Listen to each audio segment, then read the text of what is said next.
Hello, lovelies. I'm back. This is Kimberly Purpoz, and welcome to my channel. Hello, family.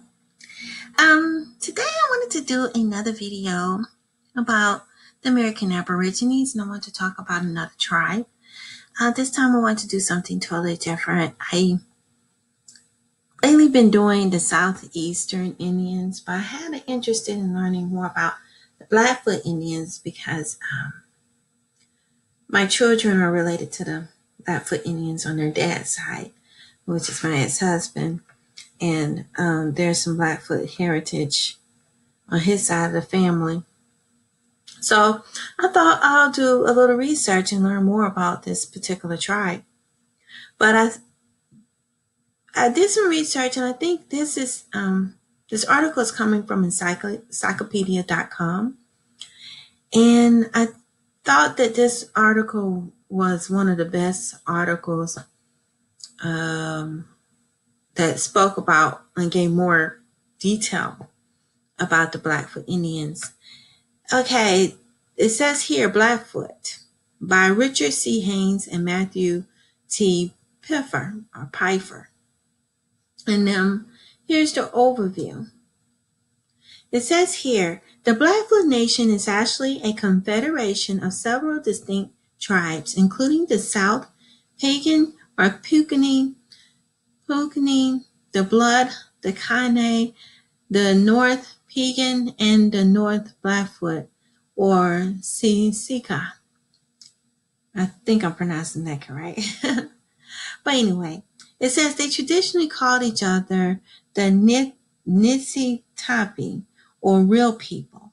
The name Blackfoot reportedly derived from the black dye moccasins worn by some tribal members at the time of early contact with non-Indians. The Blackfoots are also known as the Blackfeet. The Blood, Siksika, and Pagan freely intermarried, spoke a common language, shared some cultural traits, and fought the enemies. This confederation traditionally occupied the northwest portion of Great Plains from the northeastern reach of the river of western Saskatchewan and southern Alberta, Canada, to the Yellowstone River in central Montana, including the headwaters of Missouri rivers. The northern Blackfoot live furthest north, the Blood and North Pagan in the middle north of the Canadian border, and the South Pagan further south along the eastern edge of the Rocky Mountains in northern Montana. This is interesting. And it says here the Confederation had more than one tribal leader. Each tribe consists of a number of hunting bands, which were primarily political units of the tribe. Each of these bands were headed by both a warrior leader and a civil leader, the former chosen because of his reputation as a warrior, and later chosen between his equivalent oratory. But anyway, I was reading this, and when I went to go back up here, I thought it was quite interesting that they describe how they got their name Blackfoot. And it says black dye from the moccasins worn, which is interesting. I sometimes wonder if it's because of the skin complexion, but of course, according to the encyclopedia, it means to dye. Okay, which is interesting to know. And they said here they also intermarry a lot. You know, you hear that about a lot of the American Aborigines, that they intermarried around with a lot of people. I'm assuming they intermarried with mostly the Europeans, probably, which is how you got the half-breeds, because I believe the original Indians were darker complexion people. I'm going to show you some of the pictures. I believe they were American Aborigines. And I believe that the Mongoloid Indians were further north, and they probably came down, which is because this particular tribe wasn't too far from Canada. So that wouldn't surprise me, because I believe there was a lot of Mongoloid Indians further north. And it would make sense that they intermarried with the Mongoloid Indians. And that's how you came up with the half-breeds, you know. pretty much a triracial group. The American Aborigines, the Mongoloid Indians, and perhaps a little bit of the Europeans as they came in further later or much later when they first settled the Americas. But I just, the part that they always leave off is that the American Aborigines were here.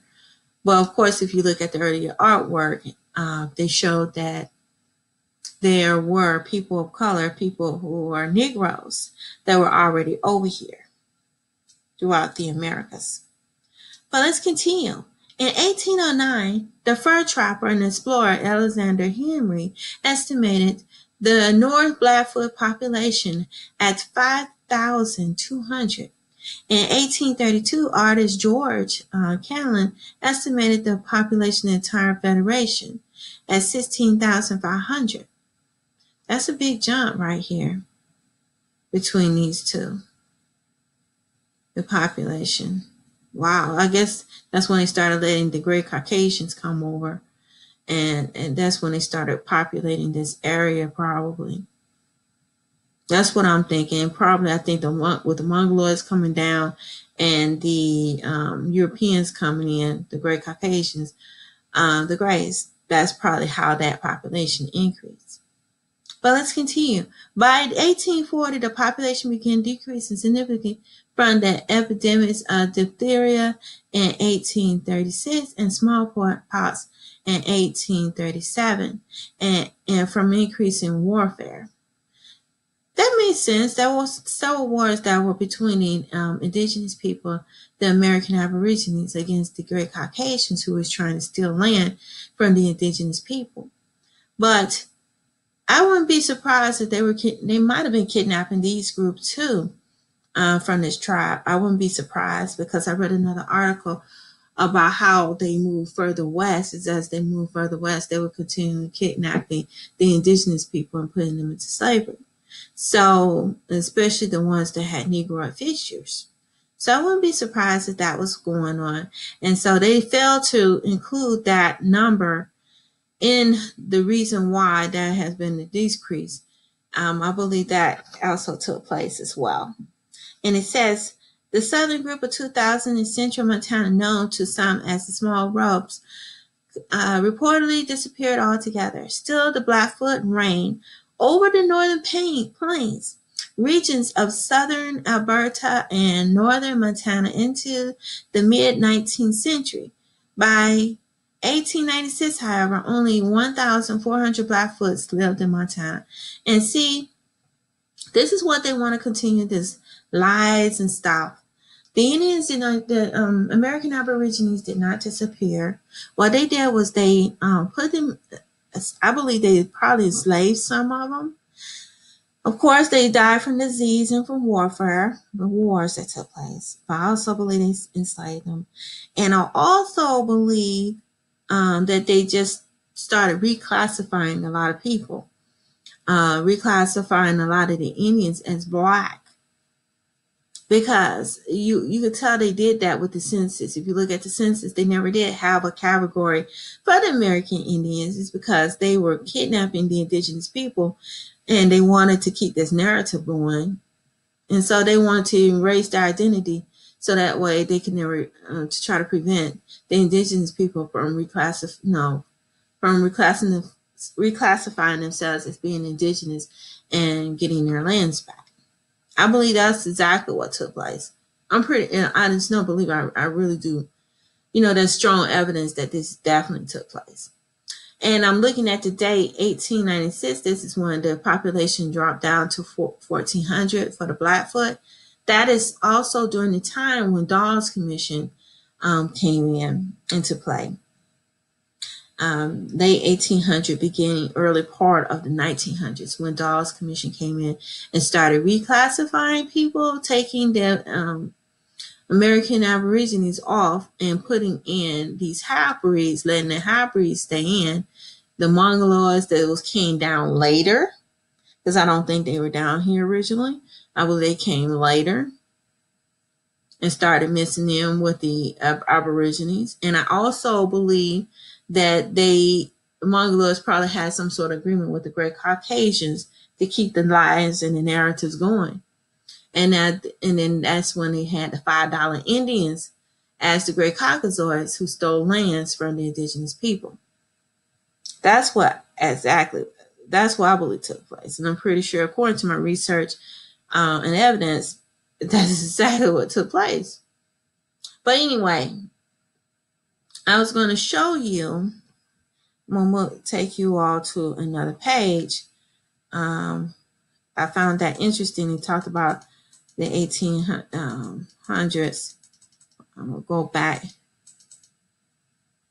I'm going to start back up. I think I'm going to go ahead and take you to this other page because it ties in quite well to this statement down here about the 1800s.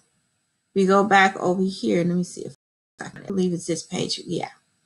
And y'all came with me. Great. But anyway, I found this little, I believe it's a little excerpt. And this comes from the PBS. Or is it PBS? No. It says here, source. All information comes from the American Pageant textbook and website. So this comes from another website, another source. But I wanted to share with you how they did it with the 1800s, the reclassifying of the American Aborigines. They did this also with the Blackfoot Indians, and they did this all over the Americas, particularly the United States, of pretty much stealing the identity and preventing American Aborigines from classifying as American Aborigines, American Indians. It says here, the Indian Reorganization Act, the Indian Reorganization Act. And it says here, the idea of this policy began with the Commissioner of Indian Affairs, John Collier, sought to reverse the forced assimilation policies in place of Indian reservations since the Dawes Act of 1887. You see, right here it says 1887, and then in the encyclopedia, it also mentioned the 1880s. I believe it was 89, somewhere around that time period. Well, it's around the same time when they started reclassifying people. And it says, Collier, inspired by the sojourn to a Pueblo Indians tribes in Taos, New Mexico. There he learned to appreciate Native American culture. As a result, decided to support the Indian Reorganization Act of 1934, also known as the Indian New Deal. And it says, this new law encouraged tribes to preserve their culture and traditions to establish local self-government, so they say. No, it was a tactic to steal the identity of the true American Aborigines and, to indoctrinate. That's what I think. And to strip the indigenous people of their heritage and to graywash and to try to paint this new narrative of trying to make the Great Caucasians look and appear to be indigenous when they were not here. They are the invaders. Great Caucasoids are invaders. G-R-A-Y, Grays. We're the invaders here in the Americas. Okay, so they're not indigenous here. It's just a tactic to put themselves as being here when they weren't. Lying thieves.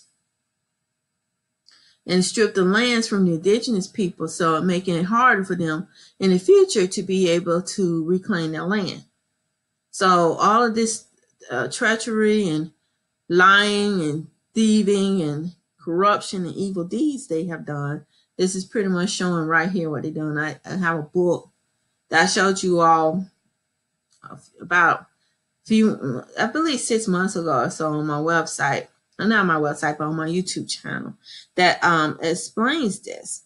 I shared a book about the Dawes Commission. This is what they did. It says here, the act put an end to the loss of Indian land and helped revive the Indian interests of their identity and heritage. This act pretty much could probably coincide with Dawes Commission, and the Indians still lost their land. You know, they still lost their land.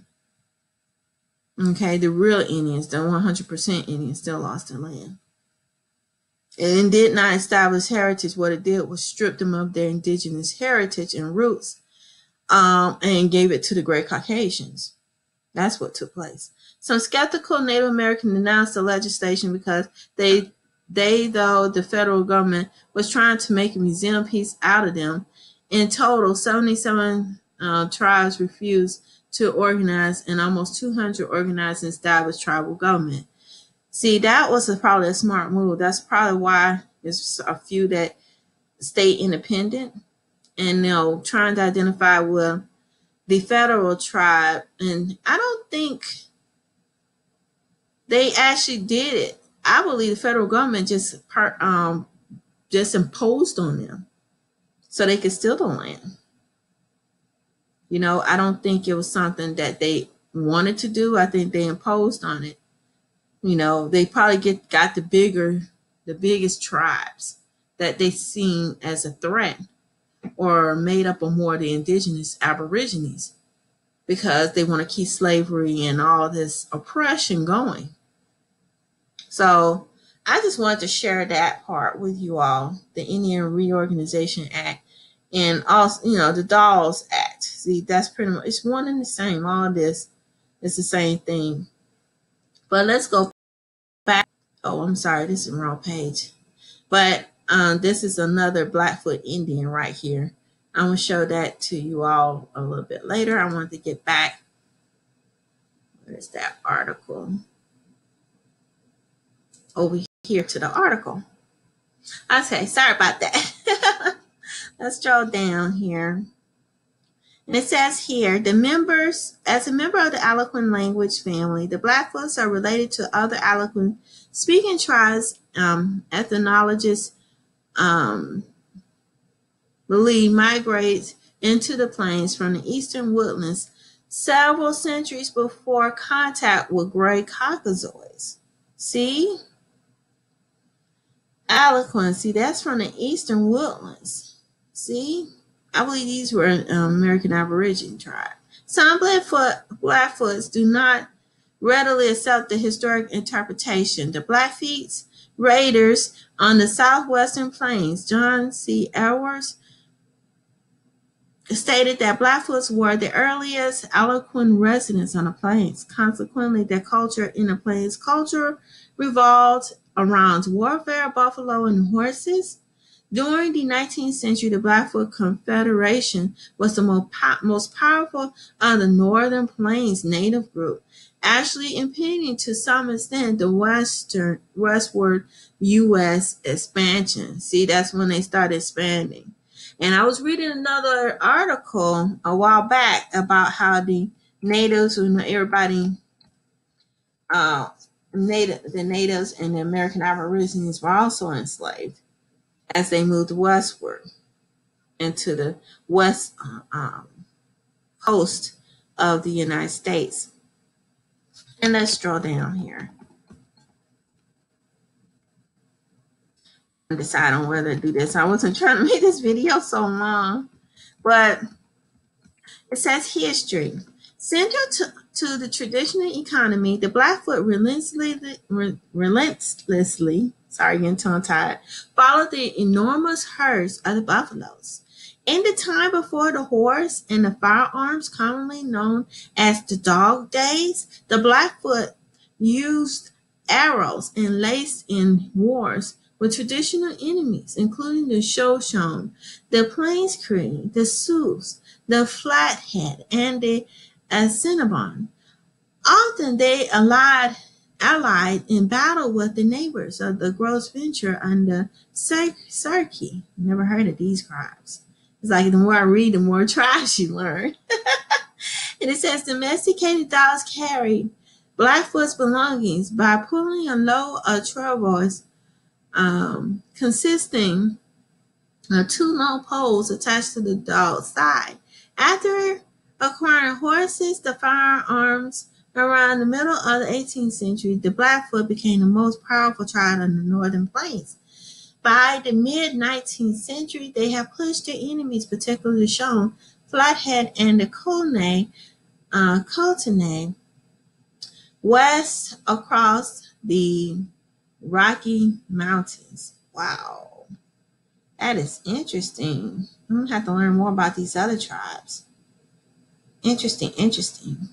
And it says, in the mid-18th century, the fur trappers explored westward with the hope of establishing trading relationships with the native populations, were the first non-Indians to visit their region.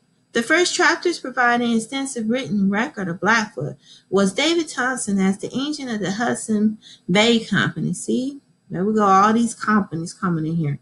See, the United States is nothing but a big corporation that brings in a lot of companies to destroy the land. They tear up everything. They don't care about the environment. They don't care about the indigenous heritage of this land at all. All they care about is money, greed, and recklessness. Selfishness and seek and destroy. They don't care. They really don't. Because it's not their land. And some of these folks, land, and some of them have another planet, especially the Greys, to go to besides here, because they don't care about the environment. They wouldn't cut down so many trees and pollute the ocean. And want to start wars of, mass destruction. But anyway, it says who traveled into Blackfoot territory in 1787. See? From these days until the near extermination of buffaloes in 1883, and they did that. They destroyed, they killed out the buffaloes because they was trying to, make that's what I'm talking about, destroying, the whole environment and making it hard for natural life to survive. They did that on purpose because they thought that would kill off the Indians. And I said, no care about wildlife at all.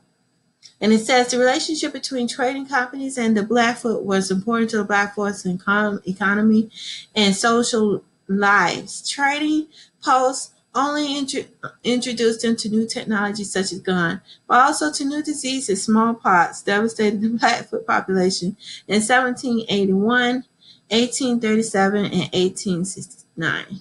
I'm pretty sure smallpox was a problem, but I also believe they enslaved a lot of the indigenous people too. A lot of them. I think that had a lot to do with it. I think they was just killing them off. Genocide. Pure genocide. And it says here the Blackfoot became respected as an aggressive military force, attacking and destroying several trading posts in their territory. Stories of such events terrified the settlers moving west, who applied to their governments for protection. Seeing they used the U.S. military, stealing these people's land, hoarding it. It's disgusting. When they got, they didn't go back to Europe. They had a place to go to, but they want to come over here and steal from the indigenous people. It says, due to such concerns as well as the desire to acquire Blackfoot land, a number of treaties and agreements were negotiated that led to Blackfoot ceding. And they never agreed to none of these agreements. They just pretty much did the same thing as they did at the East Coast. They destroyed the land. They didn't agree with any of the agreements that were passed, and nothing but lies. These lying entities. Great Caucasians, that's why we need to rewrite history. Is write it based according to facts of what just took place, as opposed to brainwashing and making it look like they didn't do anything wrong. And it says the buffaloes disappear, and the fate of the buffaloes also almost overtaking the Blackfeet. See? And since much of the territory in 1855, the Blackfoot signed the first treaty known as the Lane's Bull Treaty. After the power of the pagan chief who signed it, the treaty ceded most of 26 million acres, composing traditional Blackfoot territory within the U.S. border. See? They just stole these people land and didn't even pay for it. The reserves was left to their exclusive use. New treaties in 1865 to 1868 so significantly decreased the number of their territories along the southern boundaries. Continued pressure from expanding Gray Caucasoids led to hostile resistance by some Blackfoots. In retaliation, the U.S. cavalry Commander Major Eugene Baker indiscriminately massacred 173 Blackfoot in 1870 in Hebron's pagan camp on the Marinas River. See? And that's what they do. And I think that's what they do. And it's called genocide. Pretty much genocide. Very evil what they did. And they still do a lot of these things today. And it's very disgusting. But it say in 1874, an exclusive order further reduced the Blackfoot territory in Montana and formally established a reservation on the east flanks of the Rocky Mountains next to the Canadian borders. To the north, the Canadian government established reservation in Alberta for the Blackfoot in 1877 through Treaty 7, which ceded much of their traditional native territories. It's like they don't never want to share. The Great Caucasians don't share with anyone. They just want to hoard everything themselves. That's how they operate. And there needs to be time when all this to stop because it don't make no sense. It's this program in their brain is wired on their brain to be on code and hoard and steal. That's why I wonder, these people even from here on this planet, because they don't care. They want to hoard the resources. They want to destroy it. And they don't want to share it. They don't want to do anything right. And the karma that is long overdue, long overdue. It's time for that, this whole cycle to end. I feel sorry for them. I don't know what's going to happen, but I know the Most High is not going to allow this to continue. They got to answer to someone. But anyway, it says the Bloods and the reserve from 350 acres, North Blackfoot over 178 acres of the North Pagan over 13,000 acres. Additional land in the United States relinquished through agreements 1887 and 1896. And the land sales agreement of 1.5 million sold as soon as became the Glacier National Park in 1910. The conditional agreement continues to be an issue with respect to tribal use of parklands. Yeah. And then the Great Caucasoids want to come in there and destroy and pollute it. They don't care about the land. It's not theirs, Technically, it's not their land. They try to tell us to go back to Africa. And when they are the biggest migrant of all, they are the invaders. They're not even from here. And hoarding all this. It's just disgusting. And it says the modern day reservation boundaries were essentially set by this time. Lands within the reservation were allotted to individual tribe members between 1907 and 1911 under the General Allotment Act of 1887. This process is so-called access land falling into non-Indian ownership. Pretty much the Great Caucasoids. Nobody benefited from this and Great Caucasoids. This whole system is set up for them.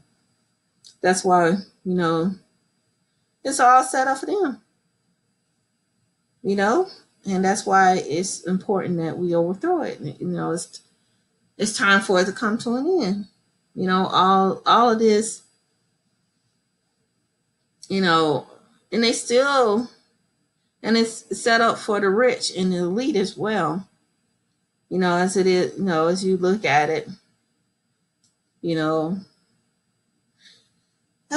you look at the past, you just see how better understand of what's going on with present day America, how it got to this point, and it explains why they're gunning down American Aborigines on, the AKA African Americans, the AKA American Aborigines, who don't even have a gun and just committing the same disgrace that they're doing, to this very day, very Caucasians. I believe they do all this stuff. It's because they know that we are the indigenous people here. And they know that this is our land and they're not supposed to be over here in the first place. They really need to go back to the Europe, to the Caucasus Mountain where they belong. And you read this, it's just really sad and disgusting. And I read the part about the Dawes Commission. So I just wanted to share right here some of the pictures. And these are the original artwork of what they sell. You know, these are some of the pictures of what they saw. Okay, I was looking at this one in particular. This one always catches my eye right here. I didn't want to go over here. Okay, let me close that, y'all. I'm sorry. This one right here, I'm going to stroll down so you can see it. This picture here, I didn't want to go to the website. But you see his skin complexion? You see how his copper color is dark complexion? You see? You know? And that's what they saw when they came over here to the plains. You know, when they saw the Blackfoot Indians. You know, they were dark complexion people. They're not these pale skin looking at. This is what they try to put up, and this came later. These little statues and stuff, trying to gray wash everything, making them look pale, look like Mongoloids and half-breed Europeans and gray Caucasians, which are the $5 Indians. Here they are. They're dark complexion people. Okay, they had melanin. Here's some more pictures, but you know, they weren't these pale skins. And I have a theory on how they got these Indians. And here go another one. How they you know, I can get to this one. She's so pretty. I love this picture of this girl, this American Aborigine woman. She's very beautiful. And see, that's how they originally looked, like this. Okay? And I was trying to find this other picture. I can't locate it over here. Thought I had it up. But anyway, yeah. And I just wanted to show a few of the pictures. And I had this other website. See, the original picture, I showed you the picture of the Indian on a horse. Okay, he had dark skin. Some of the Indians were around the 1800s. And that's that same picture. This is a slide. I can go to it. No. The computer sort of acting up. Let me see if I can open up the slide again.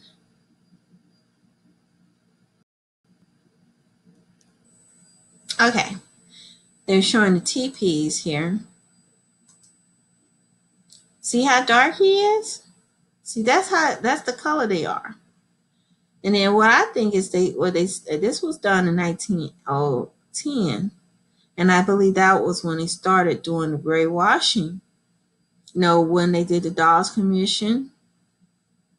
And then they started, these are the half-breeds. You know, start mixing in with the Europeans, the gray Caucasians, and possibly the Mongoloid Indians. And that's when you start getting them to look more like this. And then gradually over the years, you know, they probably enslaved and prevented the original Aborigines from being a part of the tribe. See, this is the original, how they originally looked. And this was around 1840, prior to Dawes Commission, messing with stuff. And of course, I wanted to show, this is, you know, see how dark they were? And then someone start mixing in. They always put the emphasis about mixing. But then unfortunately, when they did all that mixing, they got these half-breeds and these Mongoloids. And see, this is that statue here. They start gray washing, and then you start getting these looking folks. And that's how they did it. That's exactly how they did it. But let's go back to the page again. Make sure I got you on the right page. I want to finish. I'm going to skip on down because this is a very lengthy article. I'm going to put a link. I wanted to go down to the education system, because they talk about the traditions and the customs and the belief. But I wanted to get to, and talking about the culture, but I wanted to get down to the part about the school. Here it is. See, this is how they did it with the indoctrination. See, it was a combination of doing the Dawes Commission, like I said before, when they passed the laws, the broken treaties, the Dawes Commission coming in and reclassifying people and allowing great Caucasians to come in and be tribe members as $5 Indians and steal the land and give land rights, and then reclassifying and making sure the Indians be classified as the real 100% Indians be classified as black or being Negroes. And then they weren't allowed to keep their land. They weren't allowed to be a part of the tribe. And then they also did further erasure of the indigenous people through the indoctrination process of the evil historic books that they put in there, trying to graywash everything and make it look like great Caucasians were indigenous and the Mongoloid were the first people here, when in actuality that's not true. Okay. It says, during the dark 8 years, and see, I find it ironic. See, they throw in subtle hints right here. Dark years. Okay. This is dark years when they started doing all this changing around. And if that dark years are the people, American Aborigines being in these tribes. And then during this time period, that's when it was taking them off. During the dark years of 1884 to 1910, when the Blackfoot population was at its low ebb, Western educational facilities were introduced to Montana's reservation, Holy Family Mission, Catholic boarding schools, and the earliest education institute of the Blackfoot Reservation. See? And what they did.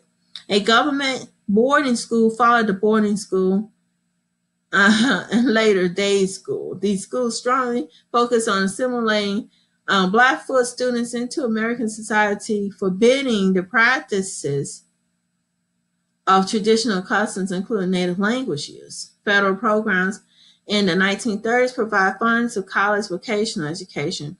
Over 120 Blackfoot held college degrees by 1950, and those are the half-breeds and the Great Caucasoids that stole the identity of the true American Aborigines. You see? So these not true 100% Indians. Okay? Half-breeds and the Great Caucasoids. Because I bet you if you look at if it's federally recognized or these tribes, which I don't think the Blackfoot Indians is one of the 5 federally recognized. I'm not sure. I have to research that. But I know with the ones that are, they're filled with nothing but Great Caucasoids and half-breeds, and up in there, you're not going to see the original people in there. And they send out, they're stealing and hoarding the resources and preventing them from getting any land rights. But let's continue. It says here, as with many tribes, a revitalization of tribal traditions, which is what they do, like it's sort of like gentrification too, how they steal the lands from the indigenous people. It's another form of what they're doing here.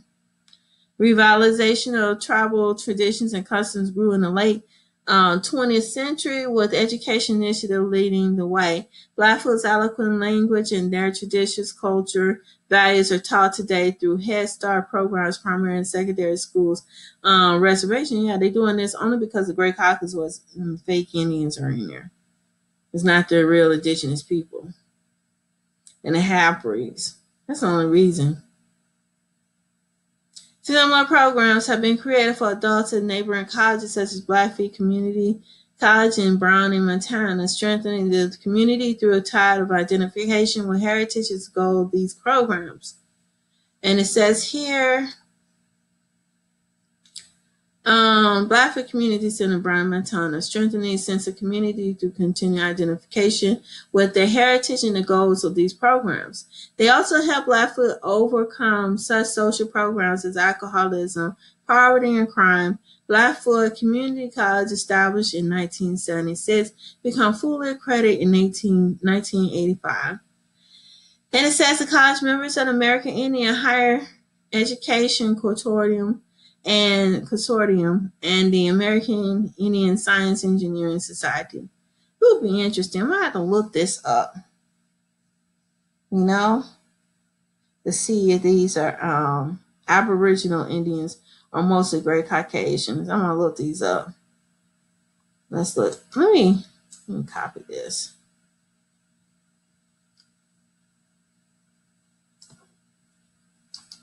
I'll look this up real quick.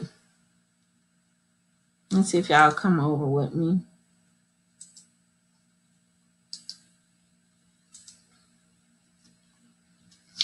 Let me see. Let's try to get this images of the consortium. Like I said, here they are. American Higher Education Consortium. This is at a wedding. Okay, see, these are the half-breeds. And some of them look like they're almost Gray Caucasians, as usual.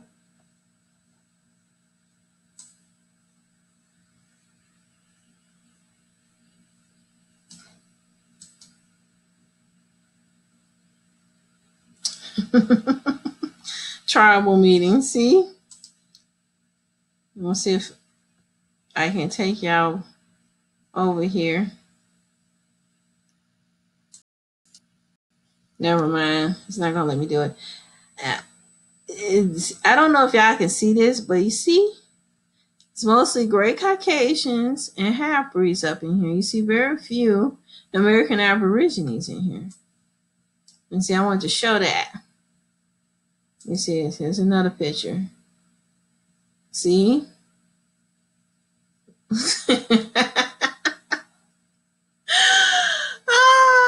All these Gray Caucasians. But here it is, group for a study. Maybe this is Yale. Maybe they're not part of them. I can't tell. But I'm just showing you some of the pictures. On this picture, it's quite evident what just took place. See, none of the Washington Indians are there. You're not going to see them, unfortunately. But anyway, and I just wanted to show that to you all. The 2-year school of 400 students of nearly 1990 tribal members assume leadership roles. And then it goes, this goes on more about the colleges and what's found on the reservation.